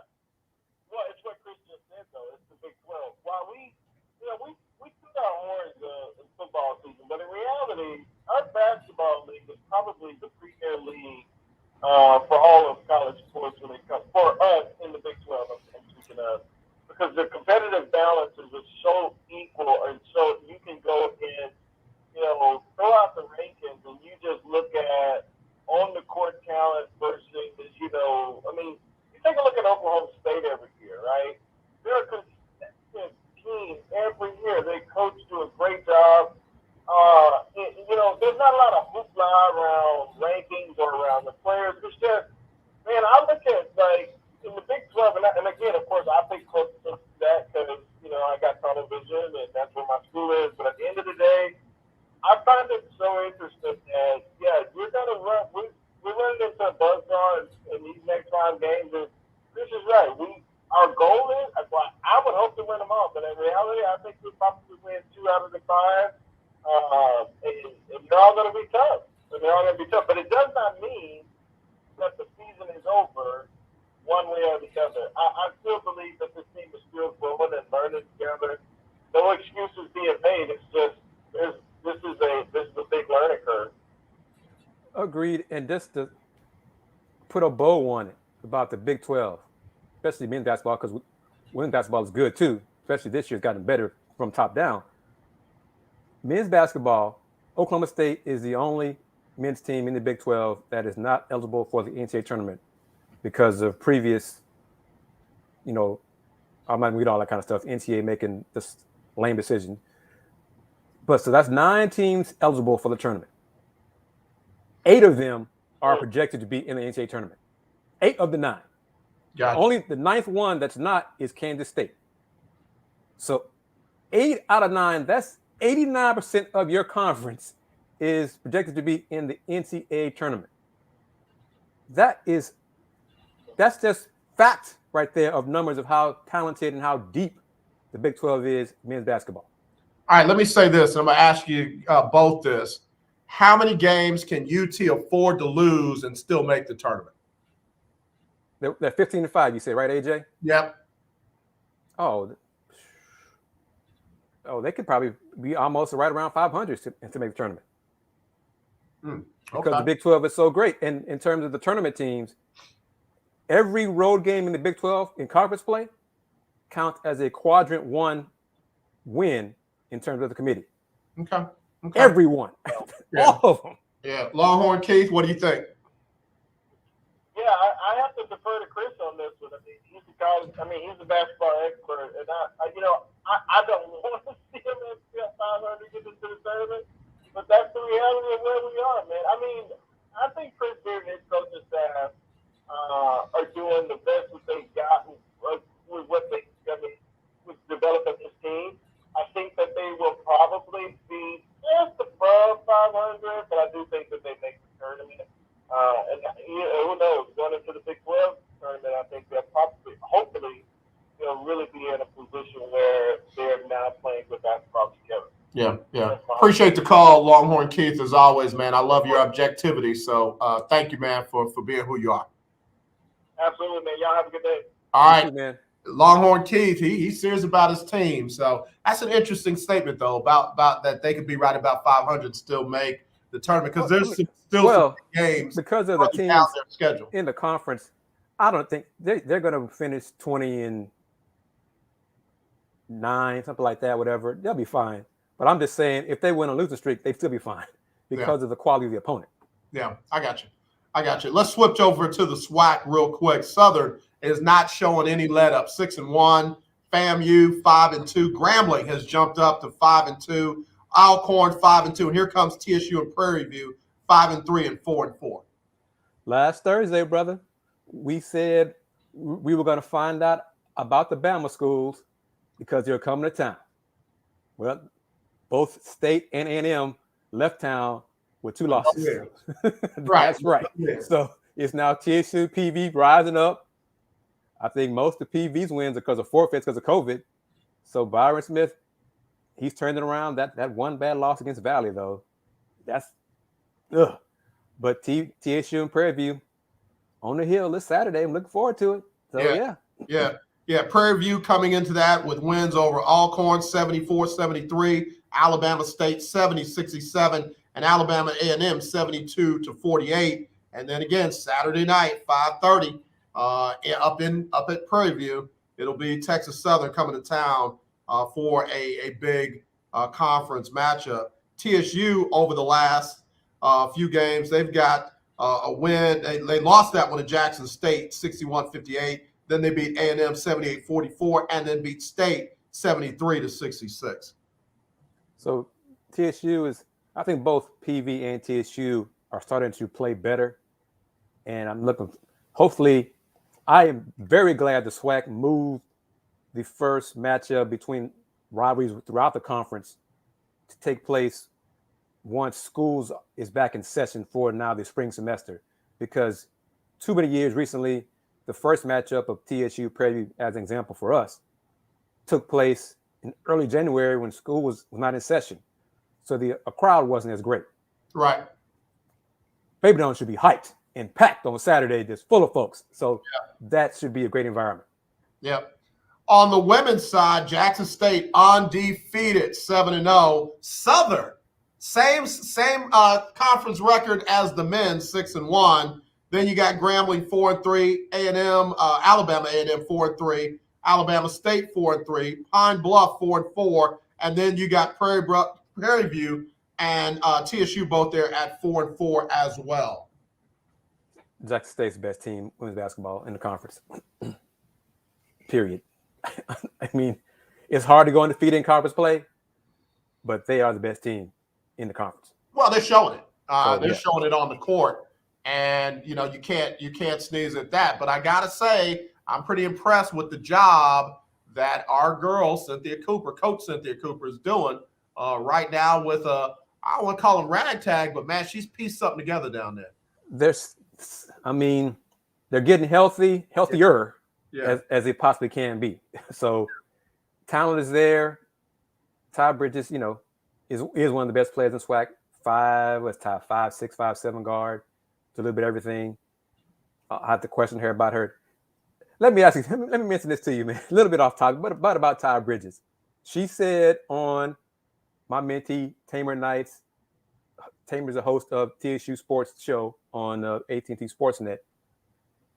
And Ty Bridges said that the restaurants and food here in Houston does not compare to, I want to say Alabama, Birmingham, something like that. So I was like, okay, she's wrong. It's her opinion, but no. We all know that Houston, the diversity in the food, the flavors, the culture, all of it is just way better than almost any other place in the country. I'm sorry, I'm being biased, but so what? I think that's a fact, not just an opinion. But I digress on that.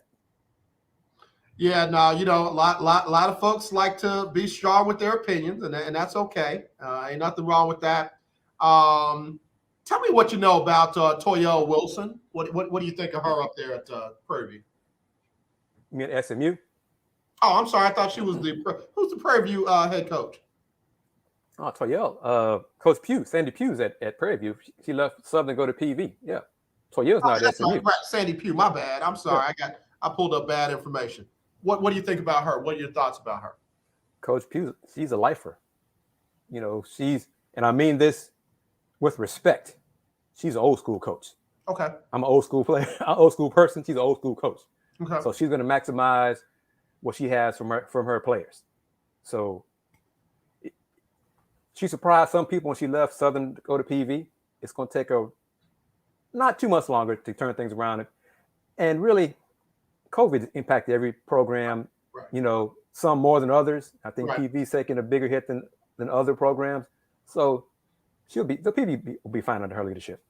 Okay. What's interesting is that Southern to PV pipeline, you had the head coach of football, Eric Dooley, leave Prairie View to go home to Southern. Right. And that's right. I forgot, again, I don't know why I was thinking, forgot Pugh had decided to leave Southern and come to Prairie View.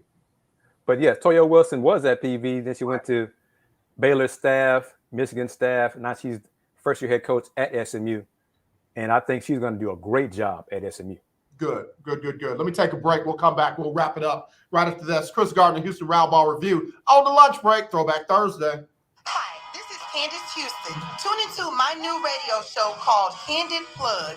Every Saturday from noon to 1, we will have engaging conversations on current events, topics that affect the community, and religion. Join me each Saturday from noon to 1 for my new show called Candid Plug, where you plus me equals us, right here on the legendary KYOK 1140 AM and streaming live on KYOKradio.org. Well, I hope you are enjoying your weekend. Hey, everybody, it's Erica Campbell. And I'm Greg from Get Up Mornings. We want to thank you so much for rocking with us every weekday morning. And after you enjoy your weekend, make sure you start your work week with us. When you start your day with us, we'll help you get moving and motivated to have the best day ever. Go ahead, say it, Greg. Best day ever! So wake up with us. We'll be faith walking. Love talking. Enjoy living on Get Up Mornings. Get up! You're listening to 1140 AM and 92.3 FM. The legendary KYOK. You don't sit behind a desk every day to earn a living. Last You're one, out and Kris. about making it happen. And sometimes you get a little bit behind on your paperwork, like bookkeeping and paying your taxes. It's easy to get behind in paying your taxes. It happens to the best of us. And you know what happens next. The big bad IRS comes knocking on your door. And when that happens, you need to call the good old boys at the Tax Doctor. Let them do what they do best. Deal and negotiate with the IRS so you pay the lowest you can in back taxes that the law allows. We are a 100% U.S.-based company, and we've saved our clients millions over the years in back taxes. If you owe $10,000 or more in back taxes, call my friends right now at the Tax Doctor and learn more. 800-603-9359. 800-603-9359. 800-603-9359. That's 800-603-9359. Hey, what's up, y'all? It's Jonathan McReynolds here. Make room for the lunch break right here on the legendary KYOK. All right, y'all, back here on the lunch break on the legendary KYOK and the all-new 92.3 FM. Let me, real quick, before we go back to Kris, address the story we talked about earlier.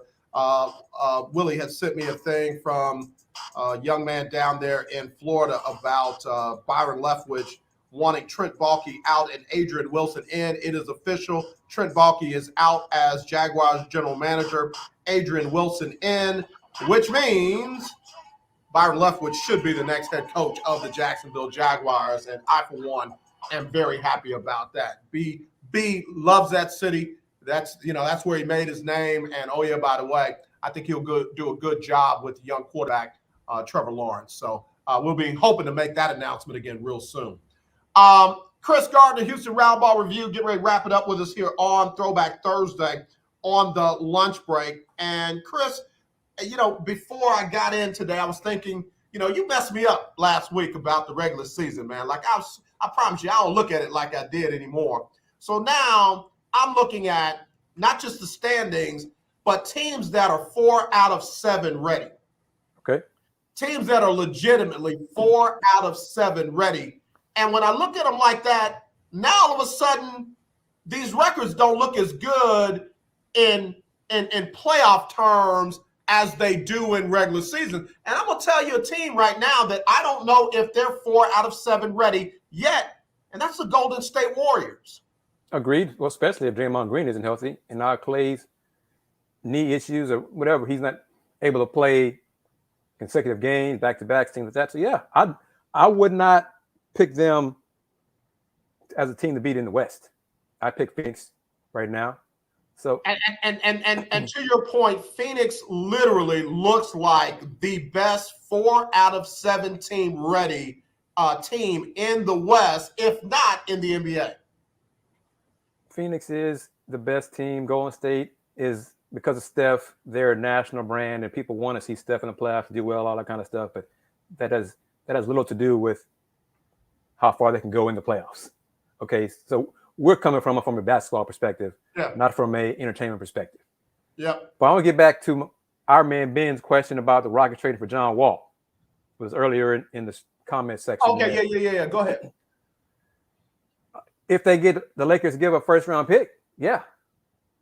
Lakers aren't going to give up a first-round pick. So Lakers only have one asset in the next 5 years. And that's the 2027 first-round pick. The Rockets want that pick. If the Lakers do that, then the Rockets will trade John Wall and take back Russ and then try to do a buyout.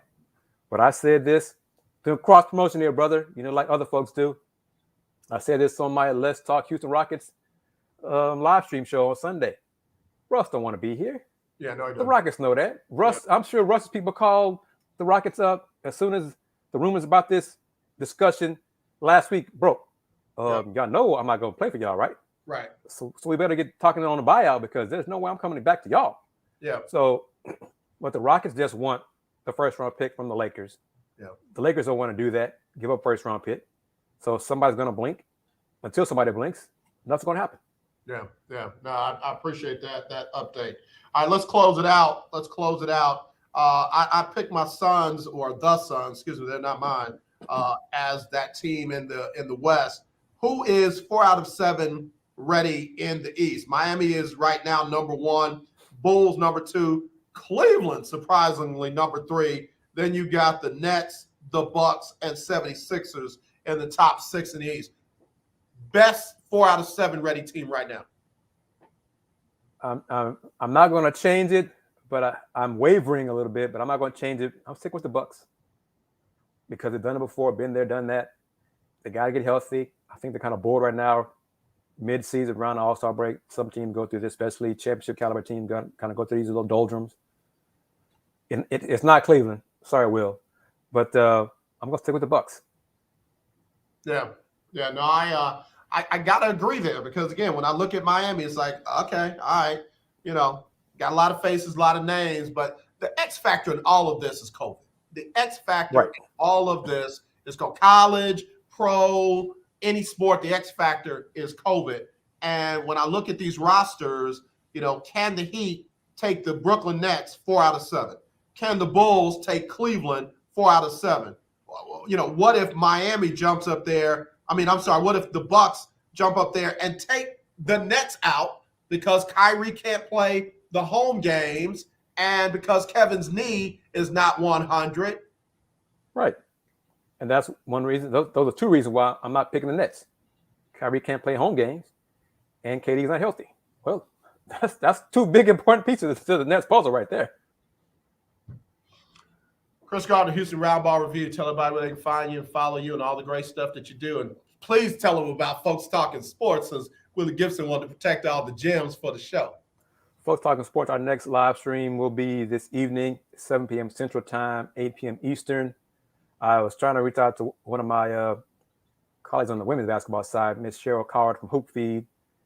She couldn't make it to join us tonight. We're going to try to get it for next week's show. She knows women's basketball better than I do. Okay, so think about that. All right. But yeah, Folks Talking Sports, be live streaming on YouTube, Facebook, and Twitter, 7 p.m. Central. It has a U of H slant to it because, the sponsor right now is U of H alum. But money's money. You're looking for more sponsors for all the shows because business is business. But we're going to talk about college sports, some Big Ten news. We're going to get Willie to talk about, as well as some football talk with Folks Talking Sports. My man A.G. Jones was joining my man A.D. Moore on the Adamax Corner, talking football. And I think Mr. Moore is going to branch out and do some rugby, discussing the SaberCats as well going forward. So, yes, because Cody Davis, one of my mentees, is the PR person for the SaberCats, the Houston SaberCats. So I'm everywhere. Yeah, man. Okay. So I'm trying to help everybody out. I want all of us to eat. Build that empire, bro. Who deserve Build it. Yes. Empire. So, but yes, Houston Roundball Review on YouTube, Houston Roundball Review on Instagram, Twitter, VHR Review. Been around since 1994. Houston Roundball Review. Local name, global perspective. Keith, yes, sir, 7 p.m. Central on Facebook. Be there. Tune in. Yeah. Hey, I'm gonna save this question for y'all's show. I'm gonna be interested to see if the Big Ten realignment, I know they're doing it for football's sake, if they decide to do away with the divisions inside their conference, inside their conference, how that would affect basketball. Would they do the same thing on the basketball side, and how would that affect things? But don't answer that now. Say that for the show. I know you and Willie gonna talk about that. Kris, always a pleasure, man. I appreciate you. Hey, I had Kim Y. Davis on the show yesterday, and it just dawned on me that she's living history right here in Houston. Yes. I can't think of another Black woman journalist, sports broadcast journalist, before her. And I asked her, and guess what she said? No, I'm it. Yeah, that's fact. Yes, we have a queen who deserves her flowers daily. Yes. Yeah. So I told her, I'll be putting something together for her in this coming month. And I want you to be a part of that as her friend, as her colleague. Look forward to it, man. Let's keep me informed on that. And she's been on Folks Talking Sports a few months ago. Got to get her on again, but got the platform. Just want to spread it out and reach as many folks as possible. All right, brother. Keep doing what you're doing, man. I love you. I love Willie Gibson. I haven't met Andy Yanez really yet. And, I cut for Tamar. So, man, y'all be nice to her. Yeah, she should be. I think she's going to be calling the HBU women's basketball game tonight at 5 o'clock at Sharp Gym. That's what's up. All right, man. Y'all have a good one. We'll talk to you soon, Kris. Thank you, brother. Love you. Take care, family. All right, y'all. Listen, let me get ready to get out of here. Of course, we've got to get Sybil Wilkes on with her final What You Need to Know Today. Obviously, we will be talking tomorrow about the AFC and NFC championship games this weekend. Cincinnati visiting the Kansas City Chiefs Sunday at 2 o'clock. Tyrann Mathieu did not practice yesterday. I don't have an update on whether he practiced today, but he's a question mark for Sunday's matchup. And then, of course, the NFC championship game, San Francisco visiting the LA Rams, 5:30 again. And that one, will Jimmy Garoppolo go through another game without throwing a touchdown pass? Can he go through another game without throwing a touchdown pass? Of course, the winners will meet in Super Bowl 56 on February 13th, 5:30 Central, live from LA. So we'll talk about that. Hopefully we'll have some more coaching announcements and maybe general manager announcements, all of that tomorrow on the show. I will have a special guest on the show as well. Nothing to do with sports segment, so we'll have all that. As always, let's not be divided. Let's be united. I love you. There's nothing you can do about it. Y'all be safe. We'll talk to you tomorrow. It's Sybil Wilkes with what you need to know. Today is Thursday, or as I like to call it, Friday Eve, January 27, 2021. Number 1. It wasn't a question of if, but when Supreme Court Justice Stephen Breyer would announce his retirement. The guessing game came to an end Wednesday with word that the 83-year-old justice will indeed step down. The upcoming vacancy on the Supreme Court will be the first opportunity for President Biden to make an appointment and make good on a campaign promise. During his 2020 presidential run, Mr. Biden committed to nominating a Black woman to the nation's highest court. Number 2. Black lawmakers walked out in protest last week and withheld their votes as the Mississippi Senate passed a bill that would ban schools from teaching critical race theory. The state superintendent of education has said critical race theory is not being taught in Mississippi schools, and legislators have offered no evidence to show how it is. The bill passed 32-2, with the only 2 votes against the bill coming from the white Democrats. Number 3. The Biden administration is formally withdrawing its requirement that most workers be vaccinated or regularly tested for COVID-19. The Occupational Safety and Health Administration confirmed the withdrawal Tuesday. The agency said it is still strongly encouraging workers, however, to get vaccinated. Number 4, a corrections officer in Georgia filed a lawsuit against Walmart saying he was racially profiled when he was mistaken for a known shoplifter. David Connor said he was shopping for homewares at a Fayetteville Walmart when he was misidentified by store employees as someone with the last name Wright. Mr. Connor said after a Fayetteville police officer confronted and handcuffed him in the store, he provided the officer with 2 pieces of identification. He said officers refused to release him, however, and he had to wait until investigators called someone familiar with the case before he was set free. Number 5, Check In and Check Up for Your Health is a weekly feature presented each Thursday on It's Civil on our streaming platforms. We're joining forces with professionals on the pathway to make physical and mental health a part of our daily lives. The purpose is simple: promote greater health awareness for Black folks to eliminate the health disparities that currently exist in our communities. Find out more information in today's newsletter. Here's your daily inspiration from Yogi's Jewels. Situations and circumstances will surely change. Good friends will remain. Join me today live on YouTube and Facebook at 7 p.m. Eastern, 6 p.m. Central for a special episode of Check In and Check Up with guest Dr. Kimberly J. Hatchett. Dr. Kim is a double board certified neurologist and healthcare advocate. Get your questions ready. Thank you to our What You Need to Know partners, Alpha Kappa Alpha Sorority Incorporated and the American Heart Association. To subscribe to my free daily newsletter, please visit SybilWilkes.com. Be informed, be empowered.